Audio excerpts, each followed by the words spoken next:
Hello, I'm Paul Beckwith. A new paper came out just 2 days ago called Earth at Risk, an urgent call to end the age of destruction and forge a just and sustainable future. A lot of very well-known and famous authors, and I'm basically going to give you an overview of what is discussed. And this image here is a key image of the paper. What it shows is, I talk mostly about climate change, of course. That's what this channel is all about. But there's 5 major regions that are stressing all of the Earth's systems, and climate change is just one of the 5. So with climate change, we're talking about mega droughts, extreme weather, ocean heating, acidification, deoxygenation, floods, sea level rise, sea ice loss, bleaching of corals with water temperatures too warm, biophysical collapse of places like the Amazon rainforest, increased storms, toxic algae blooms. Okay, but there's other types of pollution that don't fall under the umbrella of climate change, and some of these things are exacerbated, of course, by climate change, made worse, but they include things like dead zones in the oceans from phytoplankton blooms. Part of that is the oceans are too warm and are stratifying. Plastics, pharmaceuticals, polluted runoff, toxic metals, endocrine disruptors, so chemicals in the environment to disrupt our biological systems, polluted groundwater, diseases, sewage disposal, fertilizers and overuse of fertilizers, and pesticides, overuse of them. Now, these also combine in this area of social inequality. So toxic waste sites um, that are close to poor areas, poor communities, impoverishment around the world, the huge income and wealth disparity, more and more private jets appearing around the world, diminished trust um, in power structures in governments because of too much influence from the very, very richest. Political and civil unrest, we're seeing lots of that. Nobody's immune from that. This is a very tense year politically in the US, of course, and in many other countries. Many other countries are having elections this year. I think about half that cover about half the global population. And, many of these elections are being hijacked by extreme right wing groups, for example. There's disillusionment of people with governments and with the way the power structures. Border control, obviously a huge issue. Border conflicts, wars, so lots of social inequality. Then, of course, we'll go to disease next. So after wildfires, there's spreading diseases, there's concentrated animal feeding operations, the growth of livestock on the planet and the way they're being treated and the way they're disease vectors, if you like. Heat waves are exacerbating diseases, weakening immune systems, weakening people, making people susceptible to disease. There's public health emergencies, crises with public health systems, even in very stable um, developed countries, not enough doctors, for example. Expanding vectors, disease vectors, mosquitoes expanding ranges, not being killed off because it's warmer temperatures. The diseases of trees, emerald ash borer, pine beetle disease. The diseases that are stressing and killing trees are often occurring more frequently because winters aren't cold enough to kill off the pests, and of course pandemics, which you've just emerged from, zoonotic disease, regional water crises and purity of water, deforestation and wildfires are all exacerbating those effects, and also part of biodiversity loss. So we're getting genetic diversity loss. We're losing species. The genetic gene pool on the planet is decreasing with every species loss. We're seeing ecosystem collapses. There's regions like the Amazon rainforest that are a great threat, with slightly warmer temperatures. Even now, urbanism, people are moving into cities, are moving out of and they require more and more. There's more and more people requiring more and more resources from the earth to sustain them. Extractive agriculture, which takes from the ground, and there's nothing renewable or regenerative about it. Overfishing of the oceans. Of course, we've lost over 90% of the large fish in the oceans. We have massive fish farms that are changing the environment where they are. Disease and defaunation, animal and plant extinctions, crop failures, all of these things, and displacement of people. All of these things are stressing the planet. And climate change, I'd say, is the biggest one of them all. It affects all of the other ones. Okay, so let's have a look at this paper. So here's the paper. It's in the PNAS Nexus Journal, which is Oxford academic. Earth at Risk, an urgent call to end the age of destruction and forge a just and sustainable future. So let's go right to the PDF document. And here we are. It's got quite an author list. It's a Bill Ripple initiative, the original idea of doing these papers, I believe, Bill and a few others. So he's at the Department of Forest, Ecosystems and Society, Oregon State University. Phoebe Bernard, she's done a lot of work, she's a familiar name to me. She's with the Center for Environmental Politics and School of Interdisciplinary Arts and Sciences, University of Washington, Seattle. She's also doing work with the African Climate and Development Initiative. Another familiar name is Chris Field. He's working with Bill Ripple. He's at Stanford University. Then there's Sir David King, the British scientist. He's still associated with the Department of Chemistry, University of Cambridge, very famous. Michael Mann's on here. I was a bit surprised at that. He's with the Department of Earth and Environmental Sciences, University of Penn. Surprised because he's one of the people. He's saying climate change isn't accelerating, and having some sort of disagreements with James Hansen, and I think Hansen will be proved out, in my opinion. Naomi Oreskes has written books on climate denialism, etc. She's with the Department of the History of Science at Harvard. And then there's Michael Wilson, and not Michael Wilson in the song. This is Michael Wilson. He's an associate justice. He's a judge, Hawaii Supreme Court, retired. Interesting. So it's an interesting mix of people. So let's look at the abstract and then look at some of the key points in this paper. It's very strong language about the dire straits that humanity is in from climate change, but also from all of these other major stressors. So human development has ushered in an era of converging crises. They're all converging, right? We've got climate change, of course, which affects all the others. There's ecological destruction, biodiversity loss, there's the diseases, there's pollution, and then there's the socioeconomic inequality, right? Those are the 5 different sections of, if you like, of the image that I showed you, of the graphic that I showed you at the very beginning. So this review paper, it synthesizes, it brings together the breadth of all these interwoven emergencies.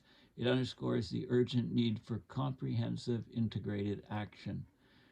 It talks about the causes of the trouble we're in: imperialism, extractive capitalism, and a surging population. We're speeding past Earth's material limits, destroying critical ecosystems and triggering irreversible changes in biophysical systems that underpin the Holocene climatic stability, which fostered human civilization in the first place. The consequences of these actions are disproportionately borne by vulnerable populations, right? Less resilient populations, poorer countries. This further entrenches the global inequalities, the widening spread between the rich and the poor, the haves and the have-nots. Marine and terrestrial biomes are facing these critical tipping points.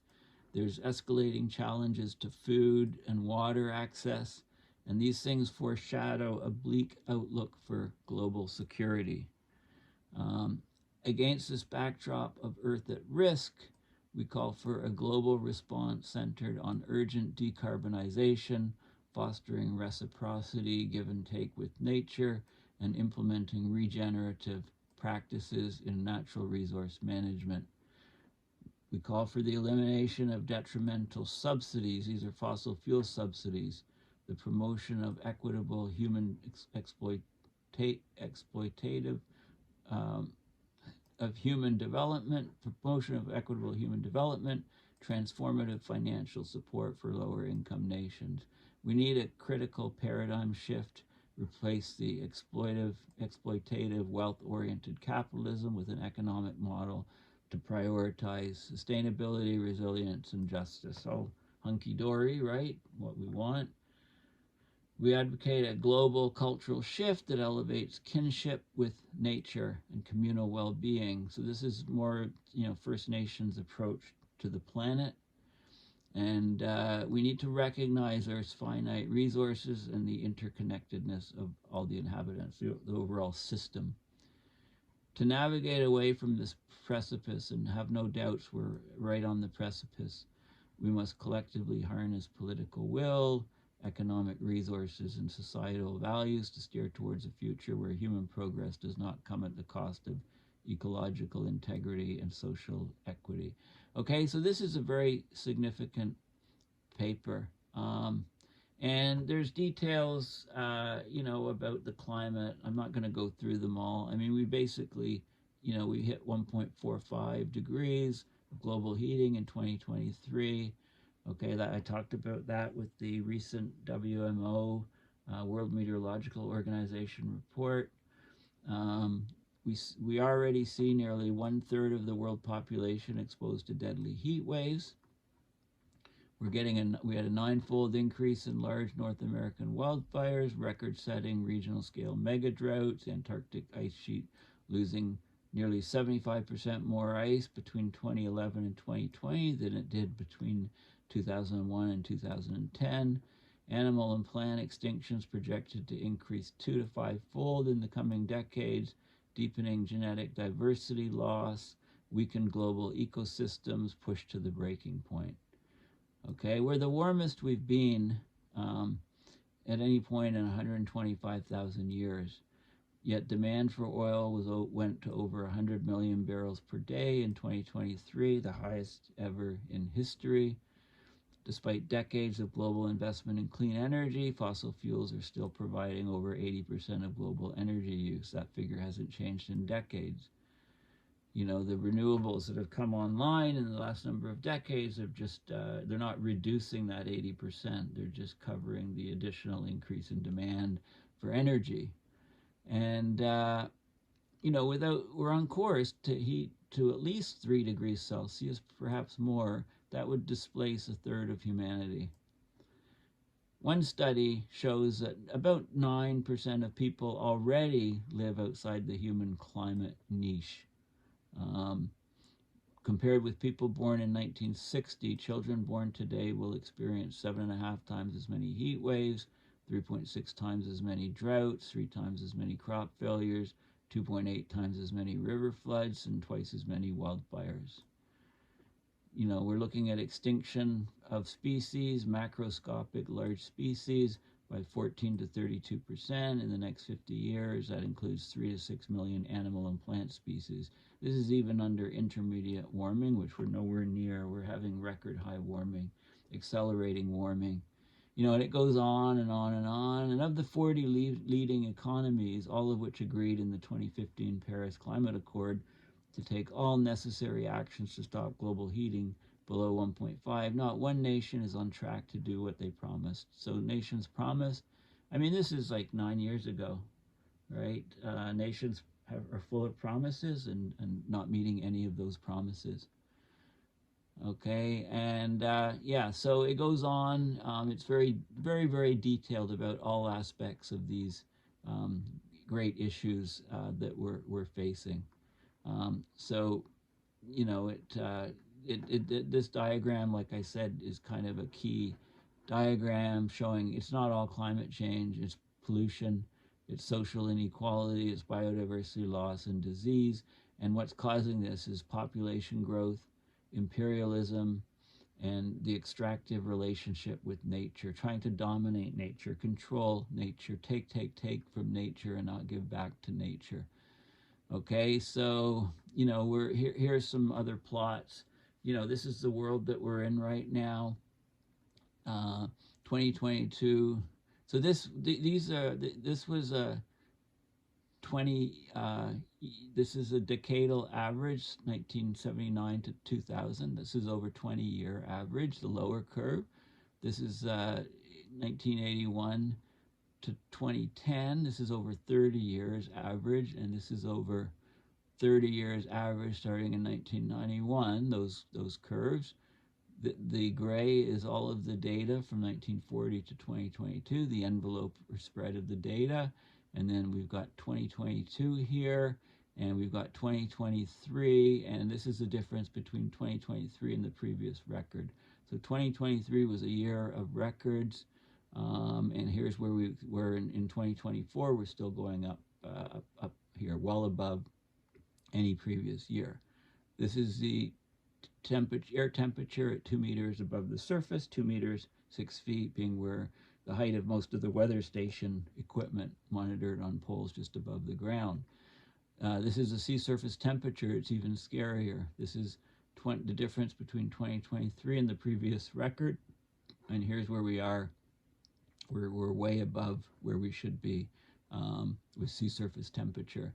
You know, James Hansen explains this as being due to a reduction of sulfur in shipping fuels. I think that's right on the mark. This is global sea ice extent, and you can see the difference between 2023 and the previous record, daily record. These are daily numbers, and you can see where we are in 2024. Okay, so we've got all of these threats to the earth: climate change, socioeconomic inequality, biodiversity loss, pollution, disease are threatening us. And then we have our human values. Well, what are our human values? You know, social equity, reciprocity with nature. This is where we need to be. Environmental justice, and all of these things. We need to, you know, change the complete mindset on what we do on this planet. If we want to remain on this planet, planet's going to be around, but are we going to be on it? That's the big question. So they talk about the climate outlook and the oceans, specifically the heating, abrupt climate change. You know, the IPCC has identified 15 Earth systems, components with potential for abrupt destabilizing change, including ice, ocean, and air circulation, large ecosystems, precipitation. These systems are the pillars of life on Earth that permit stable plant, animal, and microbial communities, food production, clean water, and establish the conditions for safe human development. But these are threshold behavior systems.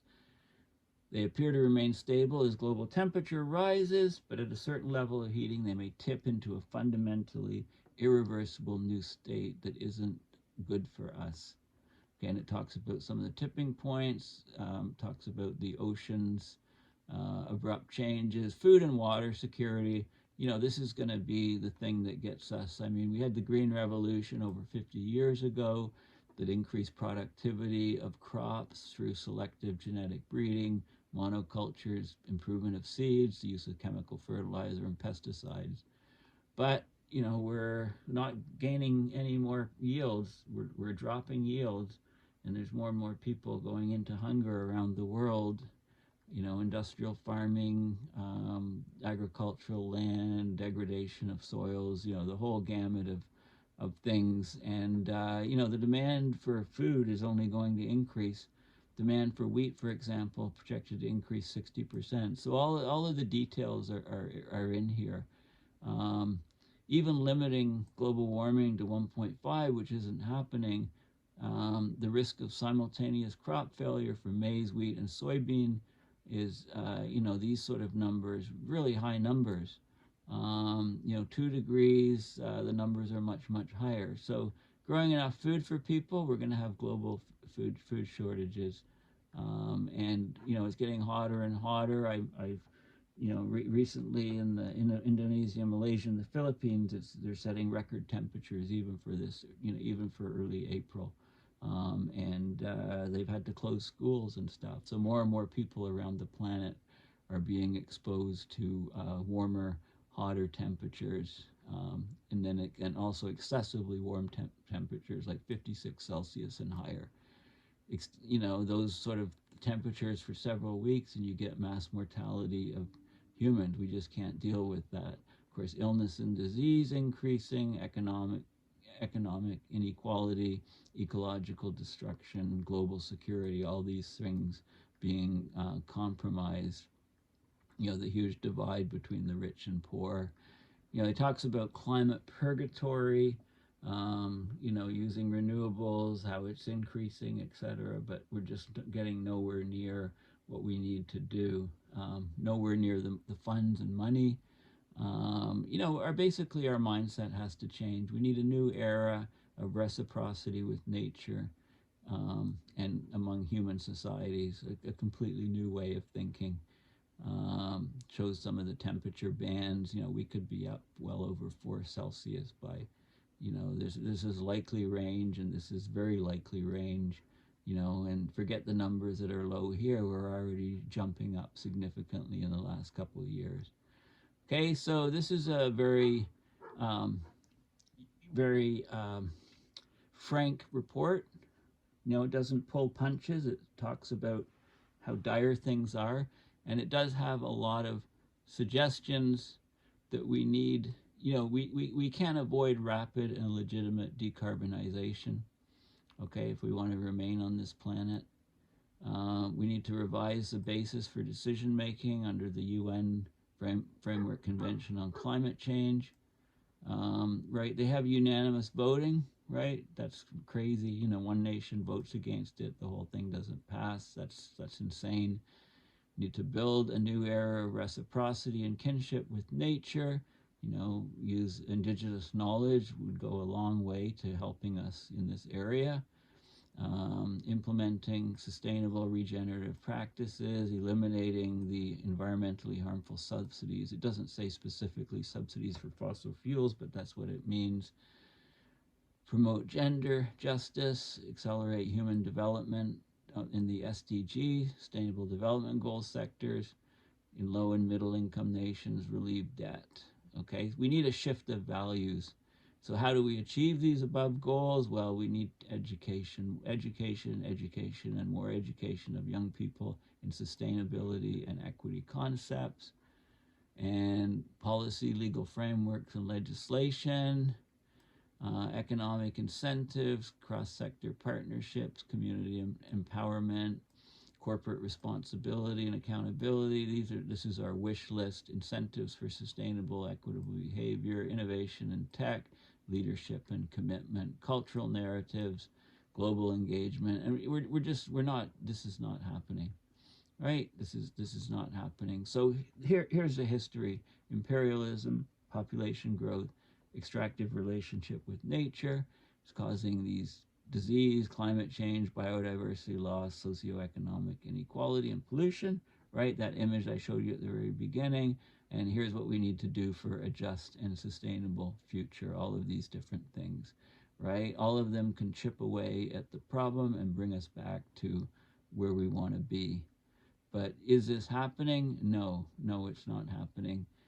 So that's the gist of the paper. It talks about the dire straits that we're in. It suggests some things to change in order to try to get out of this. There was one line here about this sustainable development goals, and I'm not sure if I can find it. Yeah, where is it? there's a section on the SDGs. And there's 17 sustainable development goals. And we're not meeting any of them. From the Sustainable Development Goals, there's all these different subsections, and we're only meeting maybe 10% of them. That's in this paper somewhere. I can't find it offhand. But anyway, I think you get the idea. You know, I'll go back to this image here. So we have all of these stressors. It's not just climate change. There's a whole bunch of different subset regions that fall under all these main 5 umbrellas, and we're not addressing these problems. We've got huge challenges to face, but we have to try to do something to bring us back to, otherwise we're just going to lose everything that's on the planet, basically. That humans have built. Humans have, we're just throwing away everything.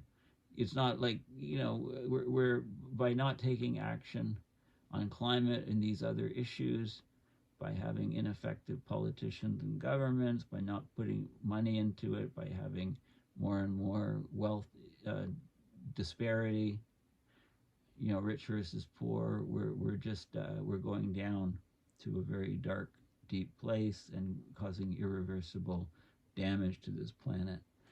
So anyway, it's all spelled out here in very, very plain, harsh language. So, Earth at risk, an urgent call to end the age of destruction.